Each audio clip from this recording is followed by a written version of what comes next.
अस्सलाम वालेकुम व्यूअर्स, मैं हूं सरफराज तैमूर एंड वेलकम करता हूं इंफॉर्मेशन ऑफ बजट बाट चैनल पर। और साथ ही उम्मीद रखता हूं कि आप सब खैरियत से होंगे, फिट फाट होंगे और अच्छे अच्छे काम में बिजी होंगे। दोस्तों, आज का जो मेरा टॉपिक है वो ज़ेब्रा फिंच के हवाले से। काफ़ी दिन हो गए हैं ज़ेब्रा फिंच की वीडियो नहीं बनाई। तो गर्मी का सीज़न है, तो गर्मी के हवाले से ज़ेब्रा फिंच को हमें क्या यूज़ कराना चाहिए या हम इनकी केयर कैसे करें। तो बेसिकली आज जो मेरा टॉपिक है वो ज़ेब्रा फिंच को गर्मी से कैसे बचाएं और ज़ेब्रा फिंच को कैसे हम यानी कि गर्मी में इनकी देखभाल कर सकते हैं ज़ेब्रा फिंच की, तो उसके बारे में बात करेंगे फ्रेंड्स। सबसे पहले जो ज़ेब्रा फिंच का केज है किसी ऐसी जगह पे रखें जहां हवादार जगह यानी कि हवा का गुज़र हो, एयर वेंटिलेशन हो वहाँ पे।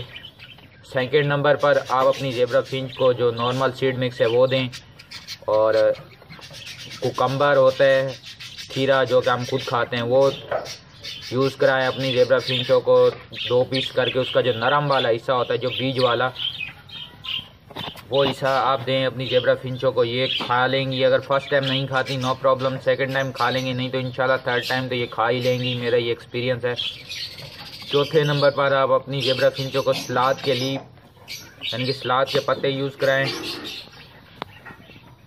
वो भी ज़ेब्रा फिंच खा लेती हैं, मेरी ज़ेब्रा फिंचें खा लेती हैं, वो आप यूज़ कराएं, इंशाल्लाह आपकी ज़ेब्रा फिंच खा लेंगी। और गर्मी से इस तरह आप अपनी ज़ेब्रा फिंचों को बचा सकते हैं। जो सलाद का पत्ता है उसमें 95% पानी और इसमें विटामिन सी और विटामिन ए पाया जाता है, और जो कि ज़ेब्रा फिंचों का डाइजेस्टिव सिस्टम और इनकी आइज़ की प्रोटेक्शन करता है। तो जो खीरा है वो उसकी तासीर भी ठंडी है। तो ये सारी ऐसी चीज़ें बता रहा हूँ जो कि आप बिल्कुल इजी कर सकते हैं और आपको घर में ही दस्तयाब होंगी।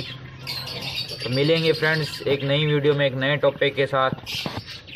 दुआ में याद रखिएगा। जिन भाइयों ने काइंडली अभी तक मेरे चैनल को सब्सक्राइब नहीं किया वो सब्सक्राइब कर लें, ताकि मैं उनके लिए और ऐसी अच्छी वीडियो बनाता रहूँ।